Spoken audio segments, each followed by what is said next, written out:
Kung kaya pala ng gobyernong gumastos, magwaldas ng 500 billion pesos sa infrastructure pa lang yan, sa flood control project pa lang yan. So, ibig sabihin, mga kaistorya, kung talagang gugustuhin ng ating gobyerno, kaya nilang magtayo ng mga facilities for children with special needs.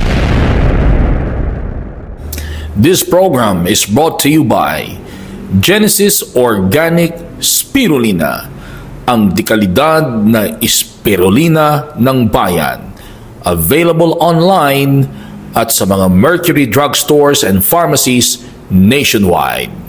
Ang 500 billion flood control projects na according to the some initial investigations sa Senate Blue Ribbon Committee na merong mga ghost projects only signifies the fact na mayaman ang Pilipinas. And it only signifies the fact na maraming pera ang Pilipinas, kaya lang ninanakaw, mismanage ang mga pera natin. Ngayon mga kaistorya, kung kaya pala ng gobyernong gumastos, magwaldas ng 500 billion pesos sa infrastructure pa lang yan, sa flood control project pa lang yan. So, ibig sabihin, mga kaistorya, kung talagang gugustuhin ng ating gobyerno, kaya nilang magtayo ng mga facilities for children with special needs.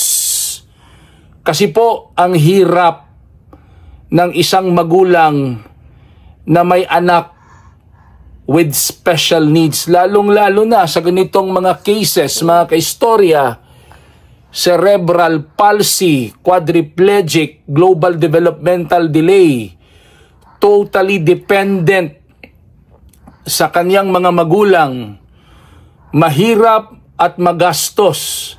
Kasi po alam nyo, mga kaistorya, sa therapy pa lang, mga kaistorya, physical therapy pa lang sa ganitong kalagayan, 1,000 pesos per session na.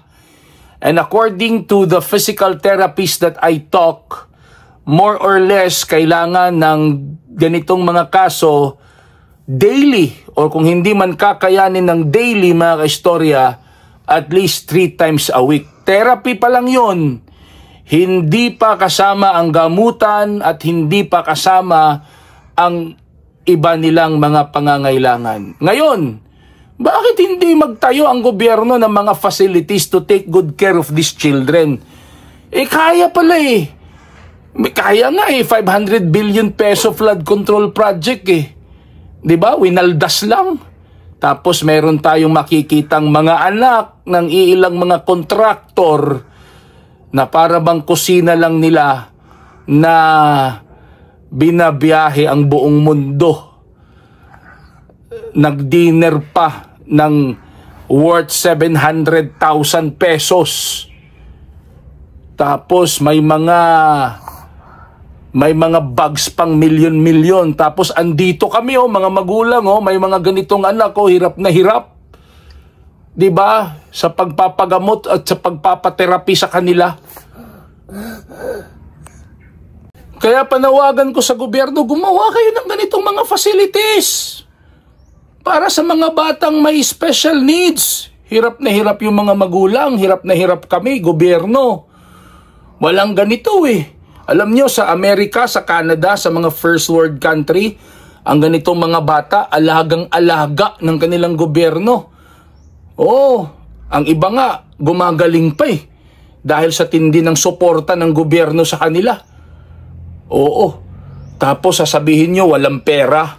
Walang pera ang gobyerno, kaya hindi naaasikaso ang ganitong mga bata. Hindi kami naniniwala, hindi na kami naniniwala ngayon nung lumabas yung 500 billion peso flood control project na ang iba nito ghost project at ang iba substandard at ang iba hindi dumaan sa eksaktong proseso. Mahiya naman kayo. Mahiya naman kayo. Ito kami mahirap magkaroon ng ganitong anak.